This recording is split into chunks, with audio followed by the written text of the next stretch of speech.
نہیں دیتا ہے، تو پھر اس کو یہ امید ہوتی ہے کہ میں بہت عرصے زندہ رہوں گا، پلاننگ کرتا ہے آج سے 20 سال بعد کی، 30 سال بعد کی، یہ کرنا ہے، یہ پروجیکٹ تیار کرنا ہے، یوں کروں گا، میں اس طرح کروں گا، اس طرح کروں گا۔ جب ملک الموت علیہ السلام تشریف لاتے ہیں تو بس صاحب سیٹھ جی کو فکر تھی، ایک ایک کے 10 کیجئے، موت آ پہنچی کہ صاحب جان واپس کیجئے۔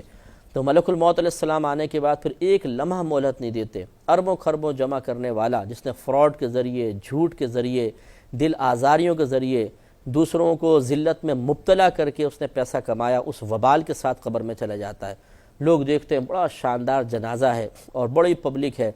لیکن آپ نہیں سمجھ پائیں گے کہ کتنا بڑا اس کے لیے وبال ہوتا ہے۔ ایک بزرگ ہیں، نام تو میرے ذہن میں بھی نہیں ہے، لیکن یہ روایت لکھی ہے علامہ جلال الدین سیوطی رحمۃ اللہ علیہ نے اپنی مشہور و معروف کتاب شرح الصدور بشرح حال الموتى والقبور میں، بڑی نفیس کتاب ہے، اس میں آخرت کے احوال، قبر کے احوال بہت سارے بیان ہوئے ہیں۔ تو ایک بزرگ تھے، وہ گورکنڈ کا پیشہ اختیار کیے ہوئے تھے، تو وہ فرماتے ہیں کہ میں ایک دفعہ مجھے قبر تیار کرنے کا حکم دیا گیا اور سنا تھا کہ کوئی بہت بڑی مالدار عورت کا جنازہ ہے، تو کہتے ہیں کہ میں نے قبر کھودی اور تیار کرنے کے بعد میں پاس لیٹ گیا، ٹائم تھا، ابھی جنازہ آنے میں دیر تھی، کپڑا منہ پہ رکھا، میں سو گیا۔ تو میں نے خواب میں دیکھا کہ جو میں نے قبر کھودی تھی اس کا پڑوسی جو مردہ تھا وہ مجھے کہہ رہا تھا کہ خدا کے واسطے یہ جو جنازہ آ رہا ہے نا، اس کو یہاں دفن نہ ہونے دینا، یہ آگ ہے جو ہمیں بھی تکلیف دے گی، اس کو یہاں سے کسی طرح دور کر دو۔ تو کہتے ہیں میری ہڑبڑا کر آنکھ کھل گئی، میں انتظار کرنے لگا، دیکھا ایک بہت بڑا جنازہ آیا اور وہ سنا تھا کہ بڑی مالدار عورت کا جنازہ ہے۔ تو کہتے ہیں چونکہ مردے نے مجھے کہا تھا تو میں نے حکمت اختیار کر کے کسی طریقے سے فٹافٹ دوسری قبر کے اندر اس کو منتقل کروا دیا۔ پھر میں لیٹا، مجھے غنودگی طاری ہوئی تو اس مردے نے میرا شکریہ ادا کیا اور کہا کہ ایک وہ جنازہ آ رہا ہے، اسے یہاں پر دفنا دینا۔ میری آنکھ کھلی تو میں نے دیکھا کہ ایک جنازہ ہے جس میں صرف 4 ہی افراد ہیں اور کوئی اس کے ساتھ نہیں، غریب کوئی آدمی تھا، اور بتایا گیا کہ یہ غریب مسافر تھا، ہمارے ادھر آ کے اس کا انتقال ہو گیا تھا، تو ہم نے اس کے سب چندہ کر کے تجہیز و تکفین کا اہتمام کیا اور اس کو لے کر آ رہے ہیں۔ وہ تھا نیک، تو اس کو پھر فرماتے ہیں میں نے اس قبر میں دفنایا۔ تو یہ جو مطلب ہمارے ہاں بڑا شور شرابہ ہوتا ہے کہ ایک گندے کام کرنے والا آدمی ہے، فراڈ کر رہا ہے، سود، رشوت، یہ وہ سارے اس نے کام کیے ہیں، لیکن اس کے جنازے میں پبلک بہت زیادہ نظر آتی ہے اور بڑے بڑے لوگ، شخصیات نظر آتی ہیں جن کے نام لیے جائیں تو پوری دنیا شاید ان کو جانتی ہوگی، لیکن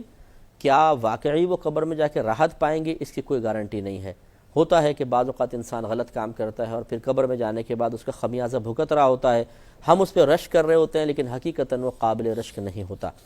لہٰذا یہ شیطان جو ہے اسی طریقے سے امیدیں دلا کر ہمیں اللہ کی یاد سے غافل کرتا ہے اور غلط کاموں کے جواز کی دلیلیں فراہم کرتا ہے، یہ بھی جائز ہے میرے لیے، یہ بھی جائز ہے، یہ بھی جائز ہے، جیسے یہ اس قسم کی بوگز دلیلیں کہ جی سبھی کر رہے ہیں ہم کر رہے ہیں تو کیا ہوا؟ یہ کوئی دلیل ہے کہ سبھی کر رہے ہیں ہم کر رہے ہیں تو کیا ہوا؟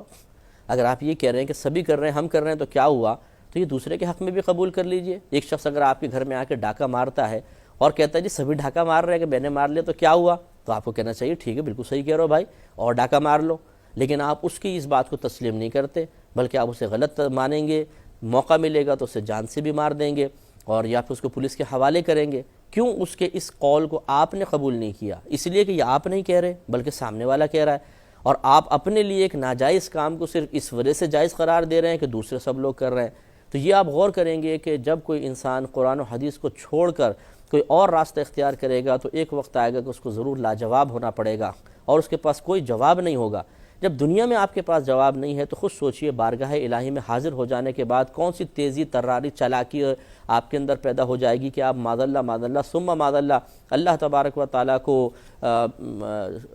میں کیا ورڈ یوز کروں کہ اللہ کو مطمئن آپ کر دیں گے۔ چلے میں برا کوئی لفظ استعمال نہیں کرتا ہوں، تو غور کیجئے، اور ہمیں غور کرنا چاہیے، یہ آپ ہی نہیں میں بھی غور کرتا ہوں کہ ہمیں ان تمام امور سے بچنا چاہیے کہ جن امور کے کرنے کی بنا پر غفلت میں اضافہ ہوتا ہے اور اللہ تعالیٰ کی بارگاہ میں جانے کے بعد شرمندگی کا سامنا کرنا پڑے گا۔